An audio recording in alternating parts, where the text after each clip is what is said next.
Okay, so hello everyone. Welcome back to another episode of Ricky's Reviews, where today I will be covering if it came out in 1997, or is it 1995?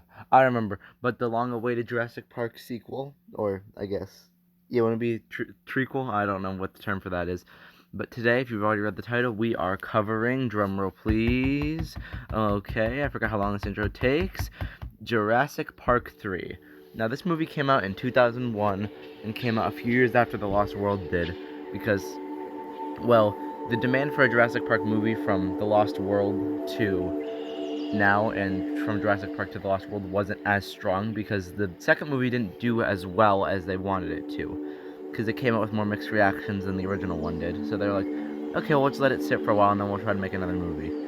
And what the plot of this one is that Dr. Alan Grant is still teaching about dinosaurs, and he's talking about his stories from Jurassic Park when he's approached by this couple that have lost their son on an island full of dinosaurs.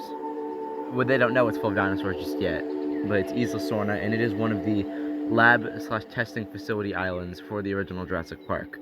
Now, I will say one thing that makes no sense if you've seen the Jurassic World Rebirth trailer is that they say that the other island, the unnamed one for in the Rebirth movie, is was the original testing island. But I was pretty sure in this movie they said that Isla Sorna was the testing island for the parks, but apparently not. So they must have retconned that. But yeah, so they end up getting onto the island after a let's just say quite rocky plane crash, and they find themselves, and Dr. Alan Grant finds himself stuck in another Jurassic Park situation with running away from dinosaurs and trying to find this kid, and meanwhile getting hunted by new types of velociraptors, as seen in the trailer playing in the background, and the new and more even deadlier than the T-Rex Spinosaurus. So that is the plot for this movie. Now, I'll go into the things I liked about it. I liked, and I know I just said about the raptors, I really liked the new raptor designs in this movie, especially with there being differences between the male and female ones. And there were just so many different suspenseful scenes, like with the lab. Like, I can't play the scene obviously, but I think my favorite scene with this movie was definitely the lab scene with the raptors, and just anything with the raptors in it was my favorite parts of the movie because I just really liked the raptors because their designs were intricate. Where's my dog? Oh, my dog's making weird noises. Their designs were intricate. Intricate, that's the right word, right? I think so.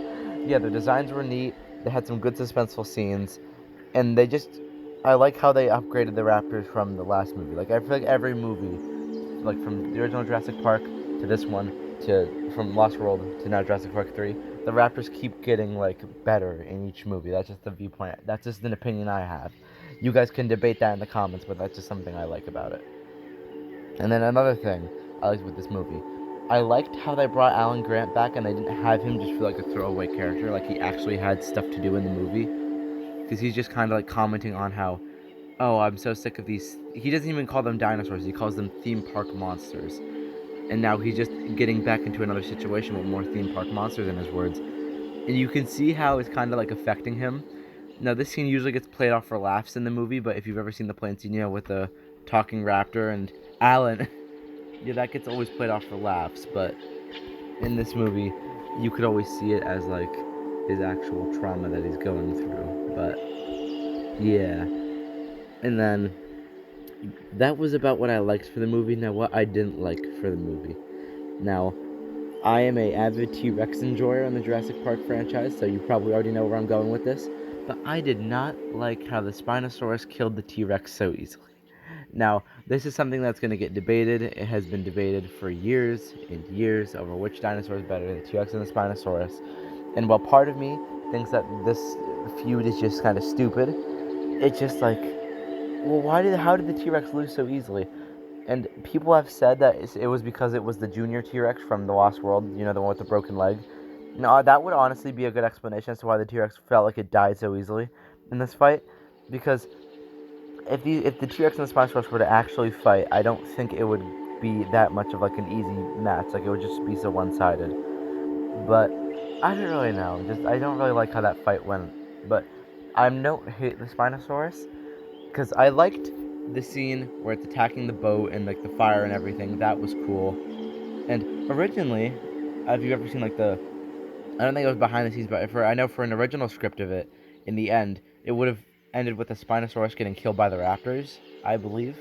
Now that I'm glad they kept the Spinosaurus alive because it allowed for all the Jurassic fans to speculate that it might come back in Dominion, which it obviously never did. But yeah, and then another thing I didn't really like with the movie, sometimes some of the characters just felt kind of like one-sided.